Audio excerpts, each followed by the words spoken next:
हैं MB news Bharat में, आपके साथ ऐश्वर्या जैन। चलिए शुरू करते हैं आज की ताजा खबर के साथ। जब स्कूल बना मंच का मेहमान, मंडला में शिक्षा की मजबूरी की तस्वीर, भवन की जर्जर हालत, अधिकारियों की अनदेखी, मजबूरी में खुले मंच पर चल रही पढ़ाई, छत के बिना सपने, मंच बना मासूमों की कक्षा।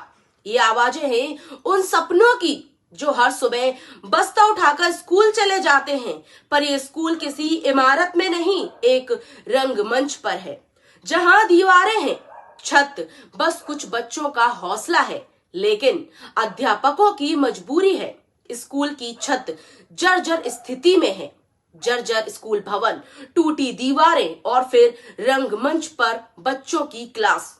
ये दृश्य है मध्य प्रदेश के मंडला जिले का, ग्राम खुड़िया एवं खुड़िया के पोषक गांव कटंगा टोला का, जहां स्कूल भवन इतना जर्जर हो चुका है कि पढ़ाना खतरनाक बन गया है।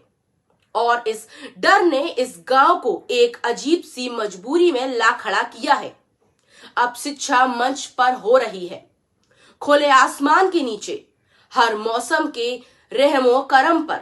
इन मासूमों ने क्या कभी सोचा था कि उन्हें क्लासरूम की जगह मंच मिलेगा? क्या किसी ने सोचा था कि विद्यालय का मतलब होगा धूप में तपना, बरसात में भीगना और फिर भी मुस्कुराना? प्रभारी प्राचार्य राजेंद्र कुमार परते का कहना है कि हमने कई बार उच्च अधिकारियों को पत्र लिखा, बार बार बताया कि भवन खतरनाक है, लेकिन कोई जवाब नहीं आया। अब हमें मजबूरी में मंच पर पढ़ाना पड़ रहा है। यह सिर्फ एक स्कूल की बात नहीं है, ये उन बच्चों की कहानी है जो देश का भविष्य है, पर जिनका वर्तमान मंच पर तन्हा खड़ा है, बिना सुरक्षा के। क्या किसी ने इन आंखों की ओर देखा है? क्या इन सवालों का कोई उत्तर मिलेगा, या फिर ये मंच ही इनका मुकद्दर बन जाएगा? छत नहीं है पर सपने हैं, सिस्टम सोया है पर उम्मीद जिंदा है। क्या शिक्षा का अधिकार सिर्फ कागजों पर रहेगा? क्या या कभी इन बच्चों को भी मिलेगा वो स्कूल जो उनके हक में लिखा गया था? एमबी न्यूज भारत मंडला से जिला ब्यूरो चीफ प्रशांत पटेल की खास रिपोर्ट। कई ऐसे बिल्डिंग्स हैं, कमरों में सीपेज की प्रॉब्लम्स भी आई हुई है, हम लोग भी देखने जाते हैं। और हम लोगों ने ये स्पष्ट निर्देश सारे विकासखंड स्रोत समन्वयकों को आज से करीब 15-20 दिन पहले जारी कर दिया था कि कहीं भी कोई ऐसा जो क्षतिग्रस्त भवन है या क्षतिग्रस्त कमरे हैं, वहाँ किसी भी रूप से विद्यार्थियों को अध्यापन कार्य हेतु ना बिठाया जाए। अब जहाँ तक आप जो बोल रहे हैं कि दीवार क्रैक हो गई है और छतों से पानी टपक रहा है, तो निश्चित रूप से इन सब स्कूलों की जो संख्या है बहुत ज़्यादा है, और इन सब के प्रस्ताव माननीय वरिष्ठ कार्यालय में हम लोग समय समय पर भेजते हैं। फिर भी जहाँ भी ऐसी व्यवस्थाएं, अब समय चूँकि बारिश का है, बारिश के बाद ही कुछ वाटर प्रूफिंग और दूसरे काम हो सकते हैं, तो हम लोग ये प्रयास कर रहे हैं कि जो वैकल्पिक व्यवस्था है बच्चों को, अगल बगल में अगर कोई आंगनबाड़ी चल रहा है या सामुदायिक भवन चल रहा है, तो उसमें हम लोग बिठाने का प्रयास कर रहे हैं। और ऐसा पूरे परिचय से बताएं कौन सा है? मैं राजेंद्र कुमार परते, प्राथमिक शाला कटंगा टोला, खुड़िया पंचायत के अंतर्गत आता है।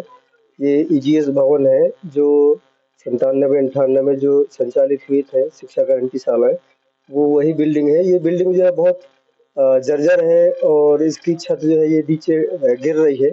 इसको हमने गर्मी में वो जो प्लास्टिक कोटेड आता है उसको करवाया भी, लेकिन ये जो है गिर गई थी एक बार पहले ही, तो वो जो है डाउन है, मतलब बीच में पानी जो है रुकता है, इसके कारण जो है छत गिर रही है। और हम जो है यहाँ लगाते तो नहीं है, लेकिन अभी जो है बारिश आज थोड़ा सा रुका हुआ है, इसलिए ये लाना ले जाना करना पड़ता है, तो नहीं तो हम मंच में लगाते हैं स्कूल। और शासन से ये भी आदेश हुए थे कि आपको जो है जर्जर भवनों में स्कूल संचालित नहीं करना है, पर हमारे पास ये समस्या आती है कि कोई जो है अपना मकान देता नहीं है और मंच में लगा रहा है, तो मंच भी छोटा पड़ता है, 24 बच्चे हैं फिलहाल, और इसलिए जो है हमको यहाँ पर मजबूरी में बीच बीच में जैसे डॉक्यूमेंट्स वगैरह हमको चाहिए होता है तो हम आके देखते हैं। बाकी दूसरी जगह स्कूल भी लग रहा है। मंच सर ये विभागीय आदेश हुआ था कि मंच में तो नहीं, अपनी वैकल्पिक व्यवस्था की जाए, ऐसा करके आदेश हुआ था, इसलिए हम मंच में ले गए। और कोई साधन नहीं है सर हमारे पास, कोई अपना मकान देता भी नहीं है। सर जान का खतरा तो है सर, क्योंकि ये बिल्डिंग जो है खड़ी ईंट से बने हुए है, जो पोली दीवार होती है पहले जो बनी थी कम पैसे में। और हमारा जो है रसोई जो यहीं पर है, क्योंकि हमारे पास कोई साधन नहीं है, इसलिए हमको मजबूरी में यहाँ बनाना पड़ता है। और बच्चे भी साइड में बैठ जाते हैं। जो मंच है वो बहुत बड़ा है, तो अगर मान लीजिए कोई किसी प्रकार की घटना दुर्घटना होती तो इसकी जिम्मेदारी कौन लेगा?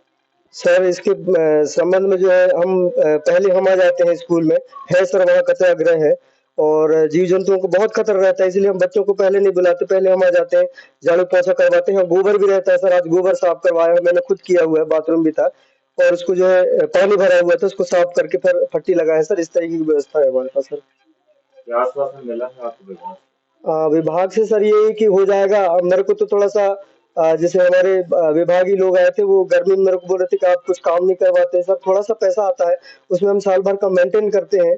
कुछ क्या नाम से स्टेशनरी वगैरह रहता है, इतने कम पैसे में हम मरम्मत कैसे करवा पाएंगे सर?